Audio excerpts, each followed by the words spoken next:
Daz, great to see you, sir. Welcome to the podcast. Thanks for having me yet again, Jake. Always good to see you, my brother. Thank you very much. Yeah, I was just saying offline, you were episode number 2 of Bitcoin with Jake. So that was all the way back in 2022. And it feels like lots has happened, but maybe not that much has happened. It's cool to have you back, and thank you. You have had the opportunity to hit the road with your fam, and I'd just love to learn about like why you're doing that and how it's going. Yeah, awesome.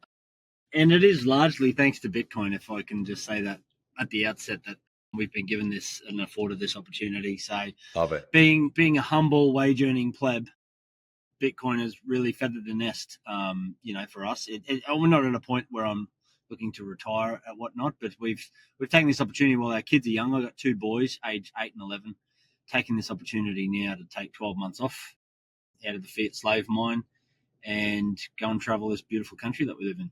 We're really lucky to live in a country like Australia that affords the option to be able to do these things. And we pulled them out of school, 12 months homeschooling or travel schooling. And I'm sure we'll dig into that quite a bit in this conversation tonight. But really the impetus for it was, these last few years have been hard.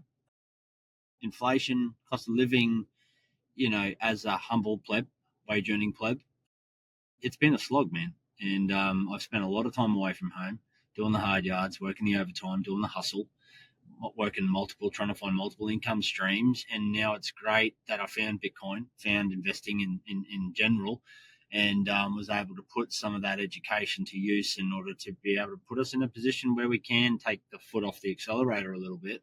And I don't think in the traditional investment sense I would have been able to do that had I not found Bitcoin. It's a really beautiful thing now to be able to objectively look at where we are financially, where we are in our family unit in terms of the kids' development, the kids' age, and say, well, now's the time to do it, right, before things start getting serious with high schools and all this sort of stuff for the boys. And really, as I said, my boys are 8 and 11. I missed a lot of that, man. Like I was hustling. I was out working away from home a lot. I missed a lot of those really formative years as they're sort of coming in from infancy into childhood. And I want to be here now where it matters, where they want their dad around, where they want to connect. And that was really this year for us is about connecting as a family. So really getting back to the sort of grassroots and realizing what it is that makes family. Like, what does that even mean? And, just really, really blessed to be in a position to be able to do that, because I know there's a lot of people out there are feeling the pinch, feeling still in the grind, still in the hustle, who can't even fathom having the ability to do what we're doing. Well, it's an absolute pleasure to see the progress that you've made over the last couple of years, Daz. And well, I wish you the best of time on your trip. I think of yourself and a couple of other characters that over the last few years, as Bitcoin's become a bigger part of my life, as I've been in Australia now over 5 years, become a citizen recently. We've met at a number of different physical meetups, been on podcasts and stuff. And it's just amazing how people's lives are improving when they've done the work, figured out that Bitcoin's important, and start adopting it in a meaningful way. So how does Bitcoin enable you to do that? Basically, just providing optionality for me is, for us as a family. Financial independence and financial security has always been front of mind. I may have mentioned just earlier in this conversation that we're not quite there yet. I haven't quite escaped the fiat slave mine yet. There's actually hope. There is a real plausible option to be able to do that. But really what it's done is it's just provided optionality. It's provided the security by having a financial asset unencumbered by traditional investment, the mainstream investment. Like, the landscape in investing is so tied into the decisions of a few. And when people really start to understand that, it's are the Reserve Bank of Australia, are they going to raise interest rates this month or are they not? Everything is so tied to the decisions on money printing and the decisions of the Federal Reserve in the US, the Reserve Bank in Australia. A lot of the traditional finance assets are outside of our control. They're outside of, do we have the ability to really predict what's going to be going on? And I think Bitcoin while it is affected by those things, it sits outside of that system. It's a completely like decentralized system that I don't have to rely on anybody, right? And what that's enabled me to do is lean into that a little bit heavier as a family man, get a bit more of exposure to that. And what that's actually done is been able to provide a level of financial security for me to be able to sit back now and go, well, now I can take my foot off that accelerator a little bit around the hustle. And it's provided me a foundation of financial stability that I'd never thought I'd actually achieve. Well done. It's not easy. Like, it's really not easy to figure out, like, what is this thing? I like the phrase, like, Bitcoin's hard to see, but it's hard to unsee. And that holds true for everyone, whatever walk of life you come from. There's a different problem it solves for you, or it solves so many different problems, but generally speaking, everyone's got a slightly different angle on it. It's just mad how, like I mean, yourself certainly one of these people. If there's one thing, there's this like handful of, and it is men, let's be clear about that I've met through the Australian Bitcoin scene, who I've become friends with. Yes, we have our own stuff going on in our own worlds, but in the Bitcoin scene, we've become friends. And it's the fact you've been able to reclaim your time. And you're not the only one that's been able to do this. So it's not a fluke. It's very real. And maybe you could paint a picture of like what would it look like if you hadn't studied Bitcoin and started using it? I'll be working away week to week, missing out on all the time with the children. That's what I did up until the last couple of years, where again it's been a gradual process for me to be able to roll some of that back. But that's basically what I had to do. Monday to Friday was work away from home to be able to shift the needle. Yeah. And that was, directly in my line of work where I come from. If you did go away, that meant you were financially compensated for that. That was the incentive to do it. So, that's why I spent those really early years of my kids' sort of infancy away from home, because I had to financially provide for them. We made some decisions in and around how we wanted to bring the children up. We wanted wife to be home as much as possible. We didn't want her slaving away, for 40 hours a week. She did work during that time, but we didn't want before and after school care, and to each their own, whatever your personal circumstances. That's not a judgment on anybody who's, even forced or chooses to do that. But for us, we wanted to have the mother at home spending as much time with those kids as possible. So that meant I had to work away, because I couldn't, from a 9 to 5 living in Cairns where we were from, I couldn't find a job that I could come home every afternoon and be home and be able to financially shift that needle. So that's why I, chose to enter into employment where I did work away quite a bit. And that was purely a financial decision to do that. I didn't enjoy working. I don't enjoy spending time away from people, from my family, but that's the choice. That's what I was sort of forced into, be able to actually get ahead. And I think had I not found Bitcoin and found investing in general, but particularly Bitcoin being the cornerstone of that investment thesis, I'd still probably be doing it. I probably would have missed even more of my kids' sort of upbringing working away. And then even from that respect, over these past couple of years, I still had to do side hustles. I started looking at glass education, tried to put income streams through that, wrote a book, got a passive income stream through that.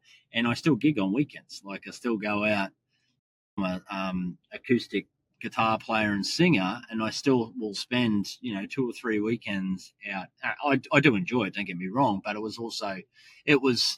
that was brought about by a need to try and bring in more income, because that whole 9 to 5 thing just wasn't shifting the needle for us. We weren't getting ahead. We were just paying the bills, just paying the bills, not getting ahead, not looking even. The possibility of investment was just so far off the table back in those formative years starting that family, that I didn't even ever think we'd be in a position to be able to do what we're doing this year. And it's basically been just a grind in terms of the hustle at work. And then the hustle, my second or third or fourth or even fifth job really was about, okay, if I can increase the income coming in, what do I do with it when I do it? What do I do with this money? Because I knew deep down, fundamentally, I couldn't put a name to it, but I knew that you couldn't save in a bank. Like, saving in a bank, we tried that for years and years and years, and it was never getting us anywhere. I needed to do something different, and that's where I started falling down the rabbit hole about investing, and come from a very traditional value investment lens, trying to find good companies at a discounted price. The whole Warren Buffett thesis around value investing, I bought right into that. And that's where I pretty well fell down the rabbit hole really fast because I was ready for the message. And that comes from this value investing thesis around trying to find good companies for cheap rates. Because when I was studying that and starting to put that learning into practice, I soon discovered there was actually nothing of fair value to buy. And everything was pumped up so grossly overvalued above what would be considered that fair value level that I was looking for. That's when I started looking a little bit deeper, tearing the lid off and saying, well, why is everything so overvalued? Why are we paying millions of dollars for property in and around Sydney? Why is property just going through the roof? Why is it now becoming unaffordable for kids to even save a deposit to buy a property? There's got to be some fundamental reason for it under the hood, and it's money printing. So by the time I'd done all that work, like working my ass off, hustling, multiple income streams, by the time I learned about Bitcoin and the thesis of why Bitcoin solves all of these things that we keep banging on about week after week on these podcasts, I was really primed for the message. So when I got that message, I got it pretty quickly. And being from a technical background, I've got an electrical engineering background, obviously coming across the Bitcoin thesis, I thought this is too good to be true. There's got to be something fundamentally wrong with this. Why does it exist? Surely it can be hacked. Surely it can be co-opted. Surely it can be corrupted. And then falling down that technical rabbit hole around, okay, what's the mechanics? What's under the hood of this Bitcoin thing? How does it actually work? I got the message really quickly, and I got it really deeply from a fundamental understanding of what it is, because I thought once I'd done the work on understanding the protocol, understanding how it worked, it was like, holy shit, this thing is unstoppable. And it's an unstoppable force, and its time has come. And I think all we need to do now is look around the investment landscape, like that first conversation, Jake, that we had in 2022? Yeah, 2022 sometime, yeah. Could you ever imagine the political landscape, the conversation being like we're having in these last couple of months with strategic reserves and the sovereign wealth funds and institutional adoption? Like this is the Bitcoiner's wet dream. The 2022 Bitcoiner's wet dream is happening right now. I never thought we would be in the position that we are. And I think price, well, we've just recording this in, the 4th of March, 2025. We've just had a very significant correction from where we've been in all-time highs, and it's a temporary glitch in the matrix as far as I'm concerned. I think correct. There's so much wind in the sails of what's happening with Bitcoin in and around the landscape that I think this bull market hasn't even started. No, and I agree.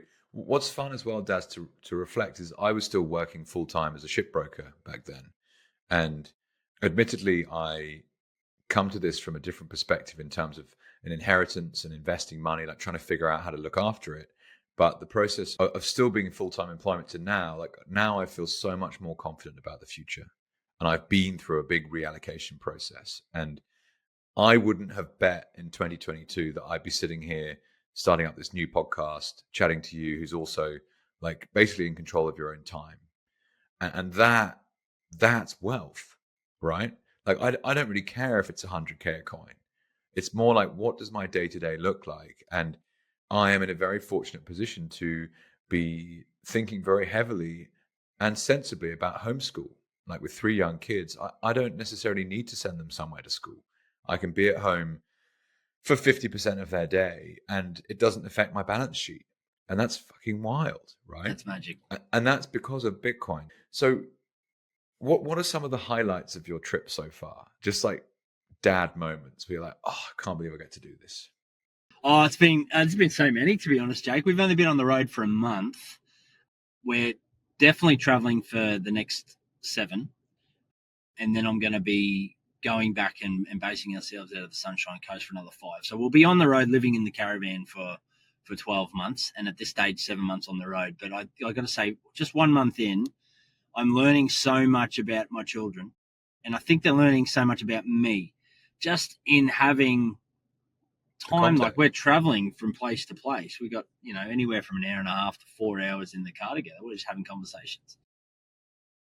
And we just you just don't get that time normally, like from your day to day. It is. It's absolutely magic. And I think just to speak to your travel school, the homeschool travel schooling thing. Yeah, please. Yeah, talk us through that.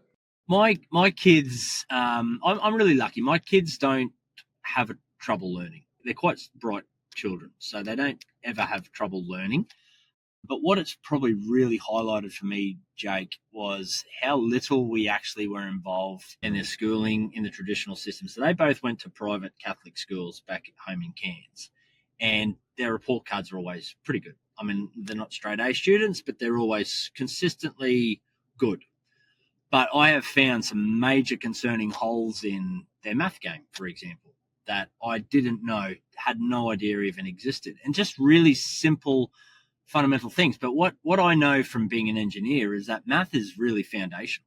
You've got to get the basics right, and it builds and it builds and it builds and it builds and it builds. If you fail to understand any of those major milestones along the way, like anything from multiplication to times table to factoring to fractions, to the relationship between fractions and percentages and decimals and all of these sort of things, you just learn a concept. This is a percentage.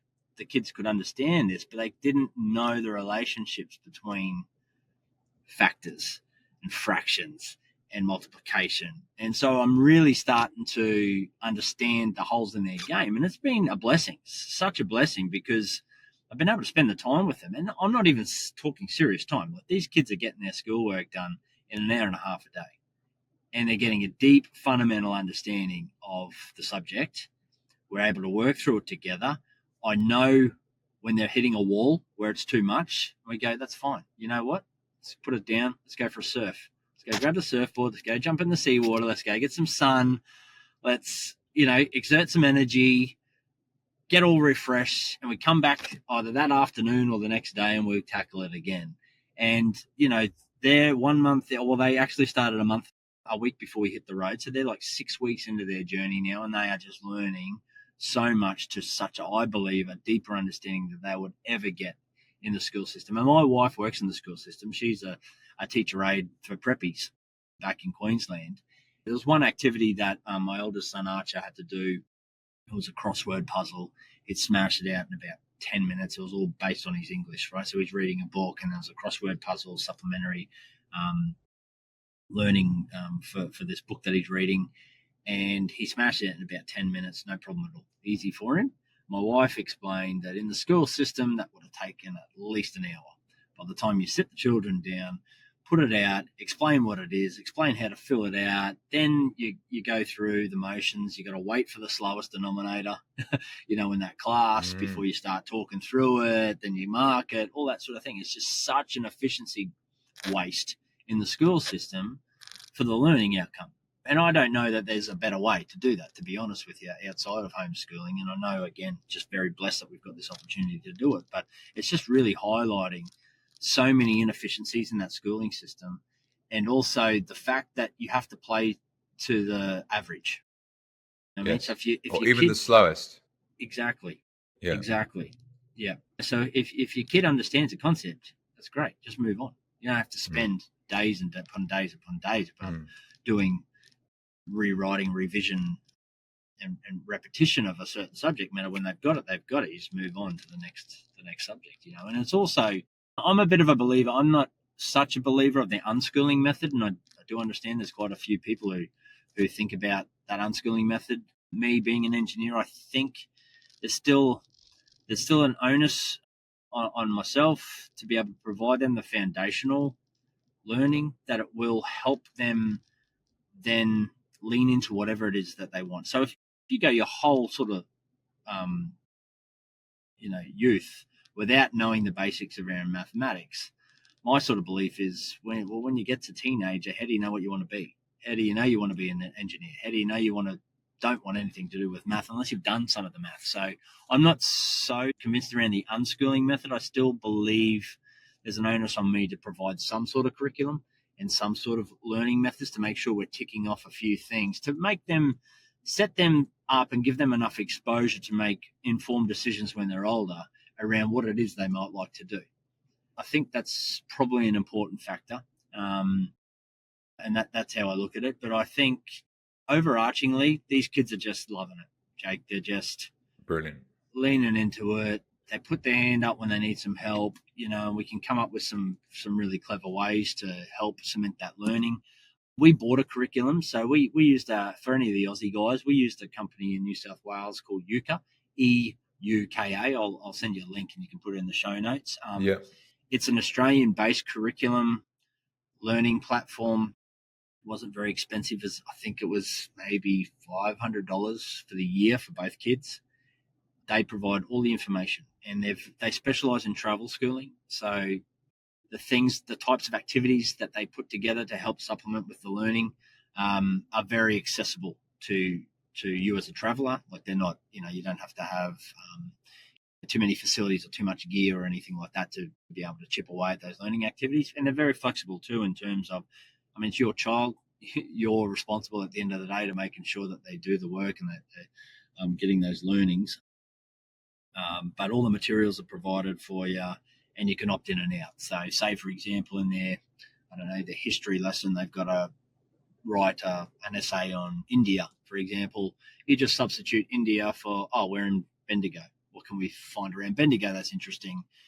Maybe you write about Bendigo and not about India and stuff like that. So it's very much adaptable to how you want to deliver the curriculum, but at least they give you a bit of a foundation. Because, we're not teachers. Like, my wife works in the school system, but she's not a teacher. She's never taught year 6 curriculum. So it's good to have a bit of a baseline and a bit of a guideline to be able to say these are the types of things at a year 6 level that Archer would need to be learning, and then a bit of a framework in order to be able to deliver that.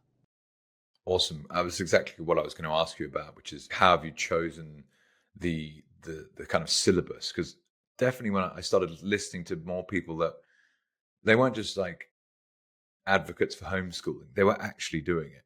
And a lot of them are Bitcoiners, right? They've taken responsibility for their money, and that filters in through to other areas of their lives. Like, well, I'm being my own bank, so why can't I be my own university? And actually, you can. And this concept that, like, the internet, just for me, it just changes everything. It sure does. What's more valuable, and well, at least for my wife and I'm a few years behind you. So I've got a 4.5-year-old, 2.5, and 5 months. And what's resonated very strongly is that really before 7 years old, the number one thing is primary caregiver. And from that perspective, it's then a case of, but it's as much exposure to primary caregiver as possible. And then what I like is the concept of self-directed learning. So what do you find interesting? And then letting them do that around the house. But that's for, like, younger children, 10, 11, 12 years old. You're really starting to build a foundational knowledge in areas that you're passionate about. So is it a case of, like, did you shop around much? Was Euka the obvious choice? And equally, like, how much time every day does it take up? Because a lot of those homeschooling advocates, they will quite quickly say it's not about bringing school home. Yeah, I think you raised a good point. I wouldn't mind circling back just to touch on is and this ties directly into your question, is how much time. So that whole curriculum base, and I'm a massive supporter of what you said around self-directed learning, because my kids don't have a problem learning. They actually love learning. They're not in the traditional school system. They're not afforded the time to be able to really explore what they want to learn. So if I can tick off the mandatory stuff to get the fundamentals done, just to make sure they know their multiplication, they know their fractions, they know all these things, it takes about an hour a day, Jake, maximum. Wow. So they've then got the whole rest of the day to really explore that self-directed learning. So we can tick off those fundamentals, make sure that they've got them done, and that can then help inform then what it is that they want to know. If you've got a bit of a foundation in English, bit of a foundation in maths, bit of a foundation in history and all these things, it then sparks curiosity into other avenues. And now they've got 5, 6, 7, you name it, hours of the whatever left of the day until they go to sleep to really lean into what it is that they want to learn. So my eldest boy loves sport. Sport's mad. So, at the moment, his favorite things are surfing. We're from Cairns. We don't surf. We get eaten by crocodiles. So we bought a surfboard. We bought steamers because we're freezing. But we've been in that surf every day, and that's what he's doing.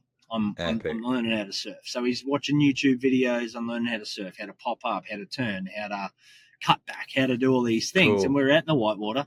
We're just taking it easy.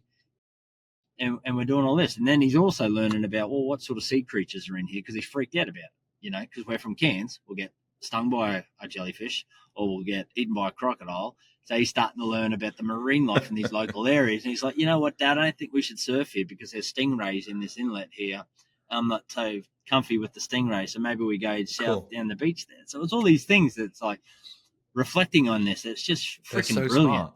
They're so smart. It's brilliant, man. It's just a great opportunity. And the younger fella, he loves learning. He's been Duolingoing for months anyway on his own bat, learning Japanese. And we went to Japan just before Christmas. He's like, I'm going to learn some Japanese before we go. He's 8 years old. He's on Duolingo. He's just teaching himself a foreign language off his own bat. So, you know, these are the types of things that I think when you know the inefficiencies in the schooling system and they're stuck there for 6-7 hours a day, only learning what we can compress in an hour, what does it open up? What opportunities does it then open up outside of for them to go and explore? And so I'm intrigued by the friction from a schooling perspective. So what's the process for your boys then? Do they have to take some exams at a certain age if they were to follow the traditional system? And by taking them out of that system, do you jeopardize their progress through that process? And like, what does that look like in reality after 12 to 18 months? If you're like, right, we want to get back in, is that quite straightforward? And actually, I'll share one more story that I heard Daniel Prince talk about once. So shout out to Princey because he's a very inspiring guy when it comes to this kind of stuff. Well, he's to blame for this. This trip, now, like, and we can talk about that. We can talk. Epic. Yeah. Well, he told a story on the podcast where he had a friend, and their kid was homeschooled, and they were really into a specific subject, and I think it was computer science, and they knew which university they wanted to go to, and they took their parent to that university with a portfolio of work, and they met with an admissions officer, and basically within a half an hour, they're like, "Can we show you the campus? We'd love to offer you a place." And they didn't have all of the different grades that you're supposedly needing to have, but they had clear passion and they had clear talent, and they were physically there with an engaged parent. And the advisor or admissions officer, their job's to get talent into those places. And the other way of finding them is not that route. It's like thousands of applications with names and all the same grades and a load of bullshit fucking letters and stuff. And you just see like that's a 10x difference in an application, right? Is there much friction between the current system that they've been in and now where you are? And yeah, of course, your inspiration for the trip would be great. Yeah, look, I think those frictions are becoming less and less. Like this is becoming a really popular option for education for the children now. With those NAPLAN tests and those national curriculum tests that they have to do, there's no testing really outside of what we're doing on a day-to-day basis, just making sure they're keeping up when you look at the traditional system. Now in Queensland, we've got to register them as a homeschooler, so we've got to put a bit of a plan towards, and they're sort of overseeing that to make sure that you're not, and I don't know, there's a lot of unschoolers who opt out of that system or get around that system. We've chosen just to keep I guess within that system, just to not rock any boats. Like it's our intent that Archer will attend homeschool at this stage of the game. So next year, he's in year 6 this year, so Queenslanders start high school in year 7. It's our intent to enrol him in high school when we get back, so we don't necessarily want him to fall behind in what he needs to be learning this year, so he can integrate back into that system rather well. In saying that, we're open to the fact that depending on how this goes this year, that might not be our first choice. We're open to the fact of like if he really resonates with it and he doesn't necessarily want to go back to high school, then we want to be able to explore that as a family and see what that means. But in terms of that latter half integration, I think that's probably what most people get scared of, right? Is that, you know, so it's opportunity essentially, isn't it? It's like, oh, what is the parent's preference now going to reduce the options for the child later or something like that? Yeah. Yeah, and I think like from my own experience entering in university, really your marks in high school only matter if you want to go straight from high school into university. And I think there's enough evidence now suggesting that that's not even necessarily a good idea. Kids at 17, when they finish high school, all they've known is school. They don't know what they want to be. They don't even know what an electrical engineer does, let alone, you know, want to pursue that as a career. With the exception of a few who, you know, obviously take a little bit more time and effort, and there's all these programs like work experience and all that sort of stuff, so kids can get a little bit of a taste for it. But I think more and more evidence is suggesting that's actually good for kids to go out into the world for a few years first, learn what it's like to earn a wage, serving tables and waitressing and doing all this sort of thing before they even consider going back into a formal university-based education system. And I think the whole notion of university-based education is really getting flipped on its head. The traditional US-based system is everyone goes to college, right? You've got to go to college. You'll never do anything if you don't go to college. Whereas now it's like, well, to your earlier point, university is getting flipped on its head. Access to information, access to education, and skills is just being totally opened up in terms of the internet and open source education and all these various. Look at me. I'm an electrician by trade, engineering background, end up diving down to a fairly deep understanding of financial markets and macroeconomics. Like, I've got no right to know that shit, right? But I found out from the internet. Access to books and access to information and digital copies of books, and our world is now opened up to such a degree that I think university is not the be all and end all of education. If you want to be an electrical engineer, yeah, you probably should go to university and get an engineering degree, because there are very specific things you're going to need to know to apply that in the real world without killing people. Whereas some of the other looser types of university type qualifications is, yeah, we can do that from home. It's so interesting, isn't it?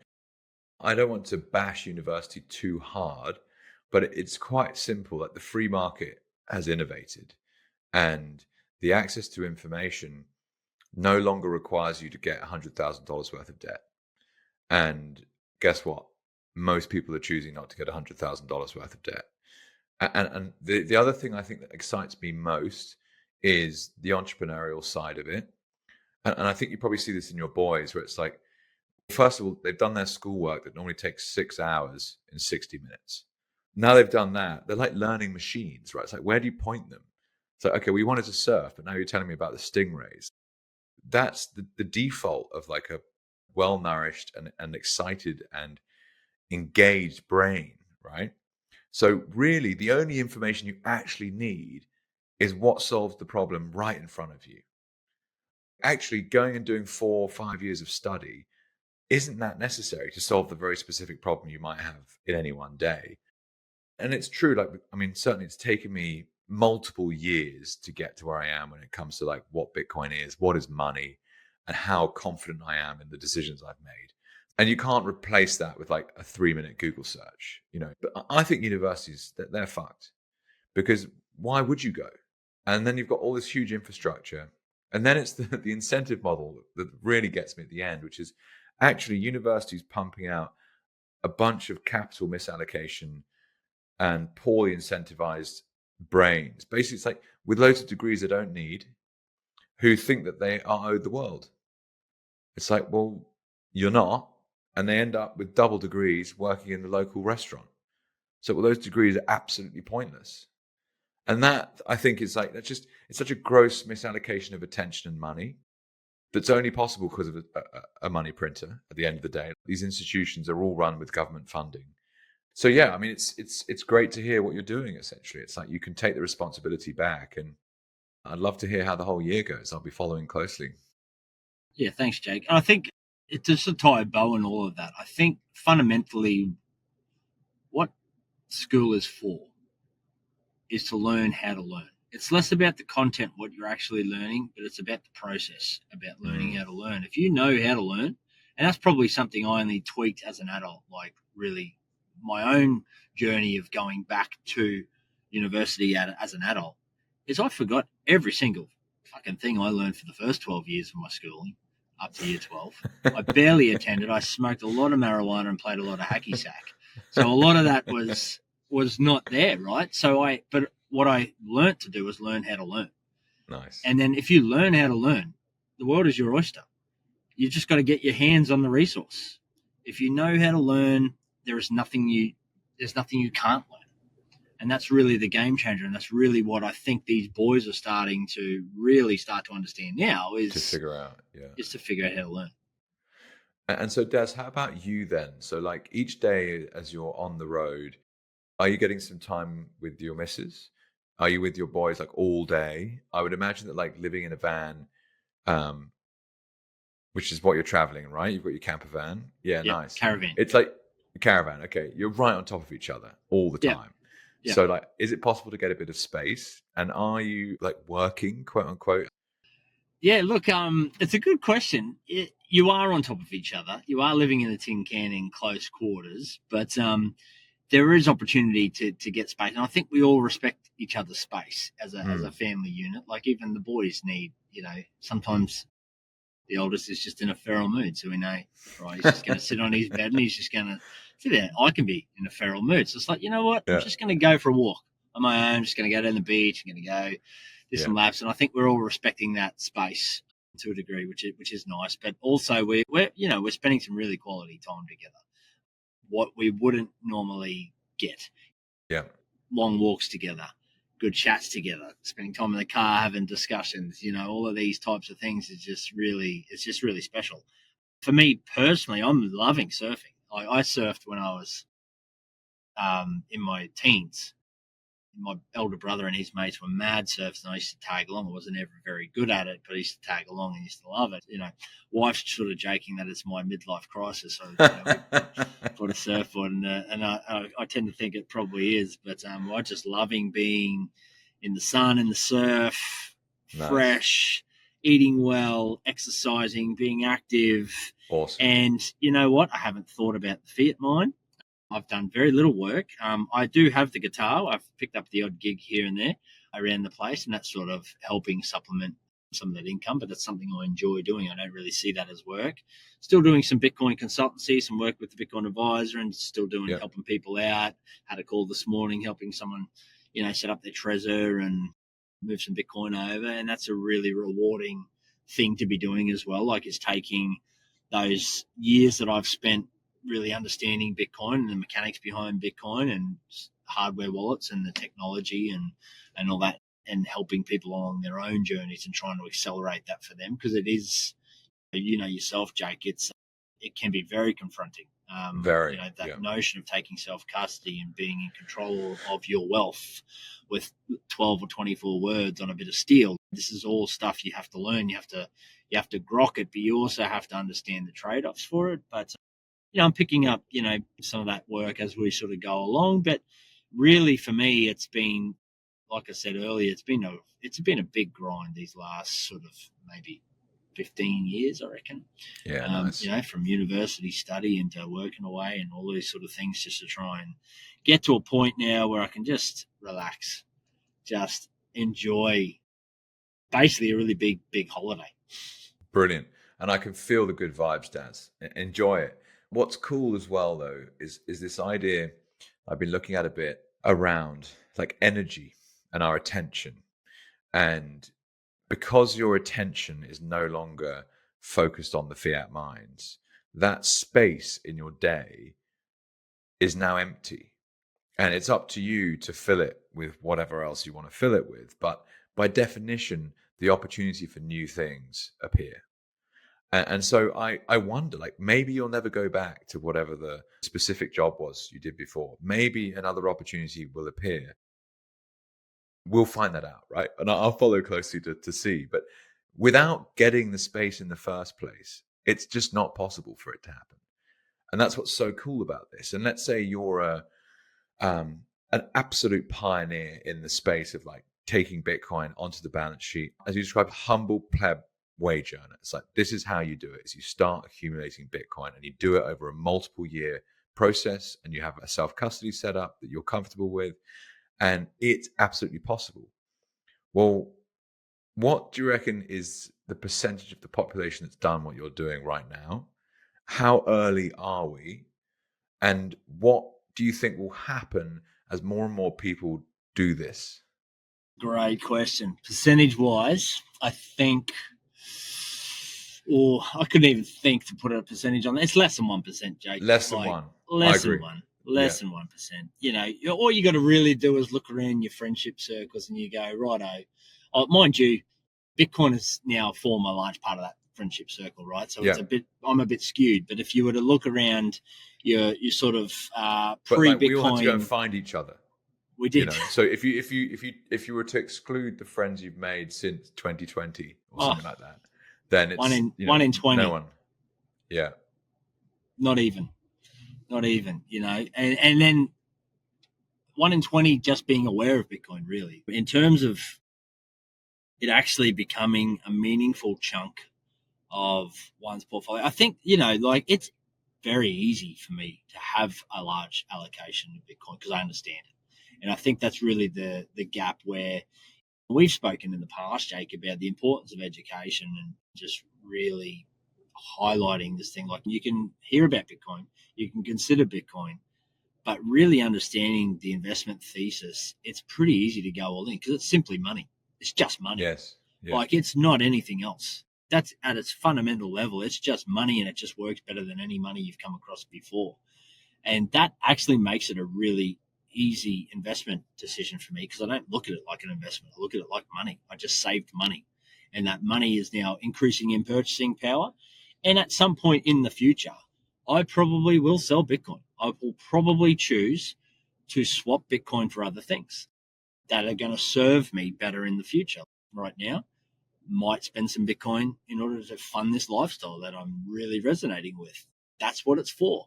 Like, people who say, I'm never selling my Bitcoin. Yeah, I agree with it. And I think this next cycle will be the cycle that we start to see some of those institutional products that allow us to lean into that capital appreciation without selling our Bitcoin. But that's probably another story for another day. I think that whole space develops and evolves to a point where we don't have to sell our Bitcoin, but there will be mechanisms by which we can tap into that price appreciation to start funding your lifestyle. But I think this whole notion of never selling Bitcoin, I mean, why are you here? Why are you doing this if not for being able to provide yourself optionality, to be able to lean into what that means for you, save in Bitcoin, and then go and do that thing? I'm not suggesting necessarily properties are even a good investment, but if that's meaningful to you, that's what you should absolutely go and do. So I think, in terms of people understanding Bitcoin, all you need to really do is understand what money is supposed to be like. And then what does Bitcoin solve when it comes to money? And that's as simple as it needs to be. Bitcoin is simply money. It's just a better money than you've ever had. I didn't even know that you could save. If I really rewind, it's like everything you have to invest. I didn't understand that saving and investing were different things. And that's what Bitcoin taught me. It's like, actually, money can fulfill the store of value function. And it's been written about for a long, long time from the Austrian School of Economics. And you can go down that rabbit hole and you can go and find all this stuff. And people have studied money for a very long time. And it's actually one of the most powerful intellectual learning curves I've ever been on, because money is also then, it's the mirror of every trade you do. You want to buy some water, you've got to go and exchange money for it. You want to buy your kids a traveling education package, you've got to exchange money for it. You want to get someone else's expertise, they're an osteopath, but you've got to give them money for it. Every single trade you do each day involves money, yet most of us have never asked the question, what is money? And it's absolutely mind-blowing. I think, just to throw some crazy numbers out there, or not even the numbers, it's been very clear to me for some time that I think the probability of Bitcoin being the base layer of money for a long time is very, very high. And I don't think that you disagree with me on that. Great. If that's true, the people who've had a very high exposure to Bitcoin thus far are a tiny minority that also represent the future of what society will be like. So like the high probability of the inevitability of Bitcoin would therefore suggest that the choices and the people that you meet that have already done that process are kind of a reflection on the future world. Yeah, So, and it's actually a beautiful thing to reflect. I agree wholeheartedly with what you said there, and you might know yourself, Jake, like you've probably developed, like I have developed some really tight and close relationships through Bitcoin. And I think us as Bitcoiners, we see the world in a similar way. And we're also, to understand it to the degree in which we stand up to this point, we're actually wired in a certain way as humans to be a bit curious, a little bit push against the regime, a little bit question authority. We tend to have some traits that align, so that when we meet each other, we pretty well see the world very similarly. So we pretty much skip all the bullshit, and you develop friendships really closely. We kind of see the world in mostly the same sort of lens, so you can skip past most of the formalities around forming friendship, and you can pretty well develop a pretty tight relationship from the get-go. But I think what that boils down to is also understanding value. And just to your point about money, and money buys value. Money is a store of value. And we as Bitcoiners, it comes back to that Austrian school as well around the study of human action, praxeology, what it actually means to contribute to a society, to provide value, and to expect value in return. So I think that fundamental thesis around how us as humans interact and how we interact when we look at value and when we provide value, us as humans are performing at our best. And to be able to reflect that value back and communicate that value through, like, money is just a communications medium. It is really around how we communicate value to each other. Exactly. And when we've solved that future state of society is when money is solved and when value is solved, and when we communicate and we can interact with each other on that value thesis, providing value. Like, I've always, for my guitar, this is probably a really good example of this. Like, I've always provided, I believe, provided more value than I've ever charged in terms of as a musician. And I'm constantly booked out. I don't seek it out. It comes to me. I don't have to market myself. I'm always booked as much as I want to be booked. Wow. Now, it's not saying I'm doing gigs every day, because I don't actually like doing that every day. It's about the vibration that you're putting out, you receive. This gets super, I'm very open to this kind of thing. Yeah, 100%. I mean, one of the first books I ever read on this subject is The Secret. And you can go and read that book by Rhonda Byrne, I think is the author. And you can say it's a little bit woo-woo, it's a little bit too, I can't just wish for $1 million check to arrive in the mail tomorrow. I can wish and I can wish and I can wish, I can believe, I can believe, I can believe. Doesn't mean it's actually going to happen. But there are some really fundamental truths, I believe, in that whole thought concept around positive thoughts and energies, right? And we vibrate on these, and like, from quantum mechanic level, this actually comes back to physics. There's a very scientific basis to this notion of all energy is interconnected. So if you're vibrating on a certain frequency, you will attract things that vibrate on those frequencies. And they tend to be, if you're putting out good things, you will get good things in return. If you're putting out negative things, you will get negative things in return. And when I think to that example I'm using with my gigs, for example, I've always rocked up early, always start early, always finish late, and I lose all connection to the actual transaction of the money.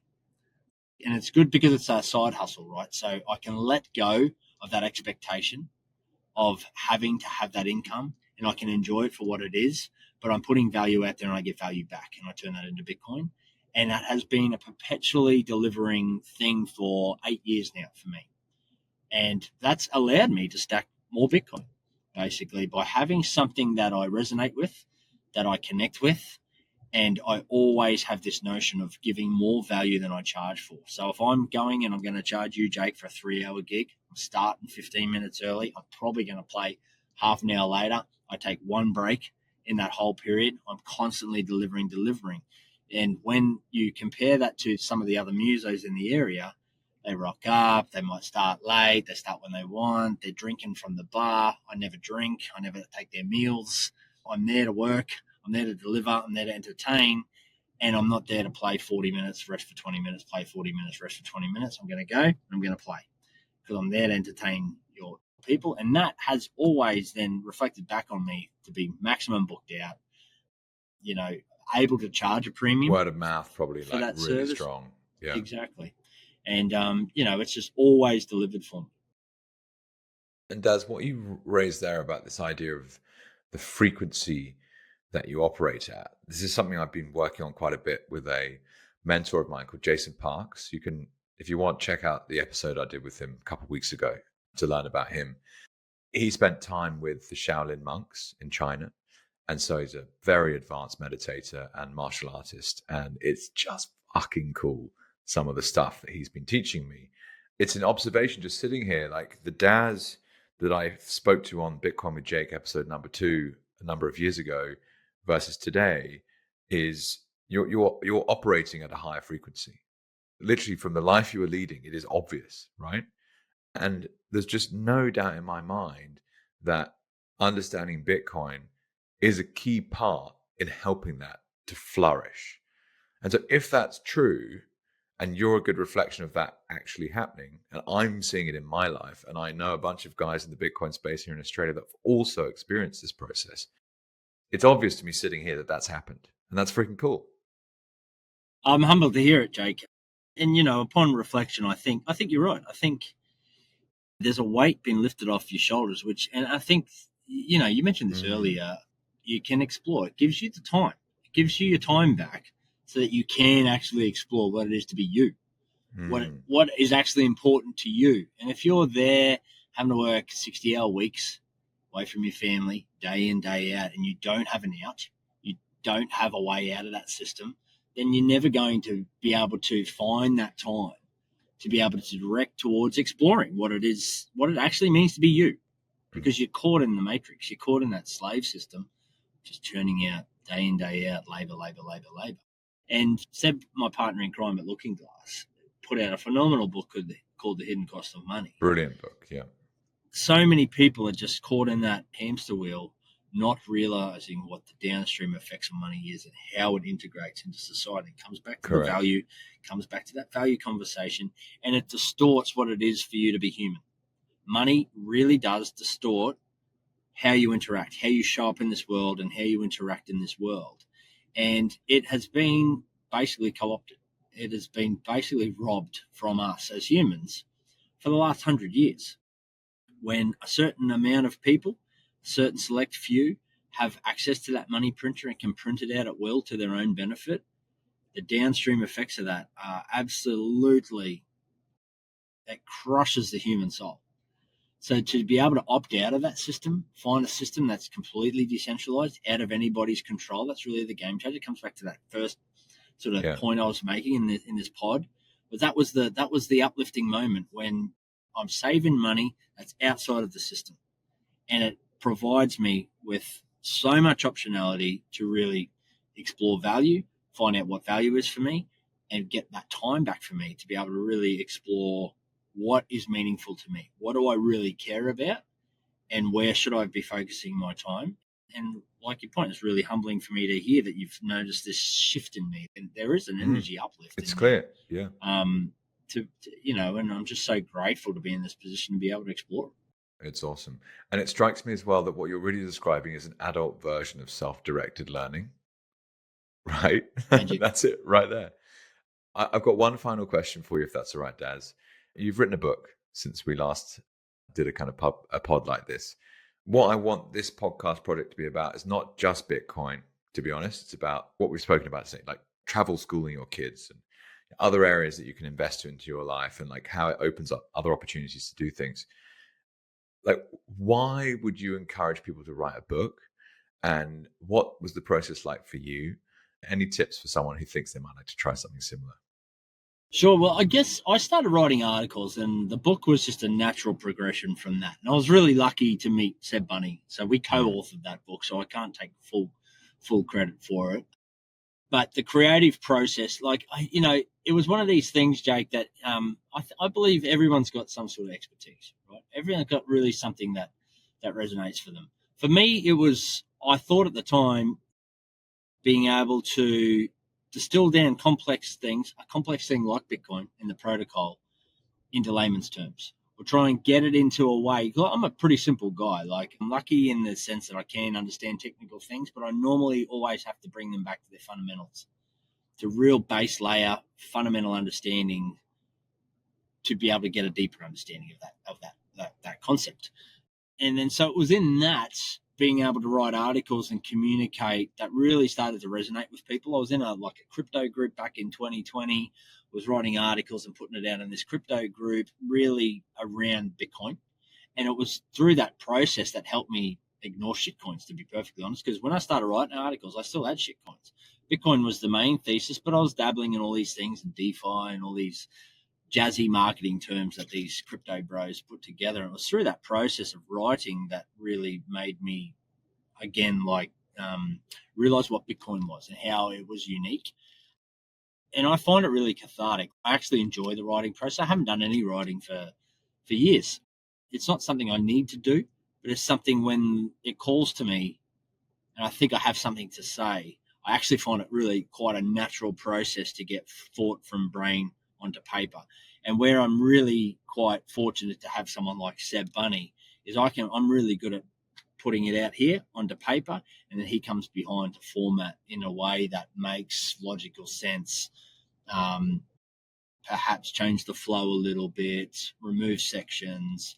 And it's quite a humbling experience in the sense that you have to do, when you're working together on a manuscript, you have to remove ego. And it's something I got caught up in quite a few times. Something you're really passionate about. You put a lot of hours into something. You just deleted it. You come back through and Seb's just gone with a red pen and just gone, and I go, what the hell, mate? Like, I've just spent all this time and you've just butchered it. What are you doing? And then you sit down, you take, objectively look at it, you take your ego out of it and you go, wow, he's produced something quite brilliant. It was a very much Seb on the other hand self-admits that he can't get thoughts from head onto paper as well. So that's his challenge, is getting it into a flow. So together we work really, really quite well. But I've got to tell you, Jake, it's probably one of the most rewarding things I've ever done. Like, I'd put out articles, I put out, courses on Looking Glass before. There's something about a book that is just different, and it shouldn't be. Like, I look back and I go, it sounds silly to talk about, but having a book, I don't know, it just added some type of a sense of legitimacy to the process of putting content out there, that it was published, it was something you could buy, something you could hold in your hand, something tangible.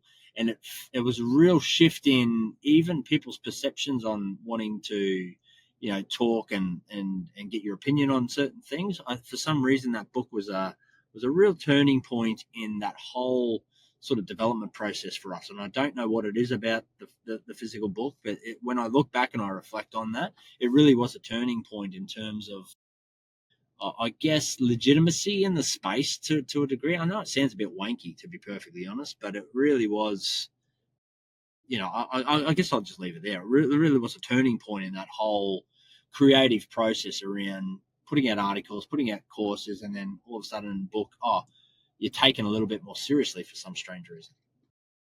Yeah, you're right. The same information can be on a website and read, but put into a book, and it's different. It's a weird somehow. thing. It's different. Yeah. It is different. Yeah, Cool. It's a weird thing. Well, Daz, listen, mate, it's absolutely awesome to chat, and congrats on all the progress. I hope you have an amazing 12 months ahead of travels with your family, and what an awesome period in your life to get to spend time with your kids. And mate, the surfing chat's really got me going, because I've lived in Byron Bay for over a year now and I'm still not surfing. And I see these guys going out there. I'm like, come on.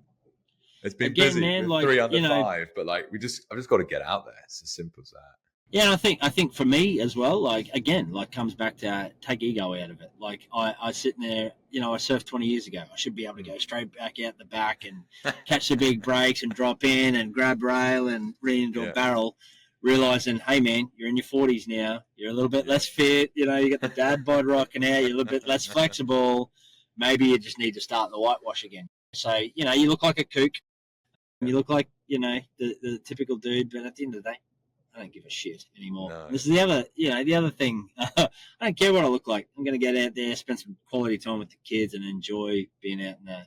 Yeah, enjoy. Well, Daz, so last one is just any handoff. Like, where can people reach out and get in touch if they want to do so? Twitter and Nostr. So at Daz for Nostr. That's where I'm spending most of my time these days. I don't spend too much time on Twitter. At Daz Bea on Twitter. But, if you want to follow along, I am putting the odd post out about our travels on Nostr, and it's exclusively Nostr. That's the future of social media. I agree. Gosh, that's come up right at the end. I'd love to talk to you about that, but we'll say thank you at that point. Daz, thank you so much for your time. Thanks for having me, Jake, man. It's always a pleasure, buddy. Appreciate you, dude. Thank you.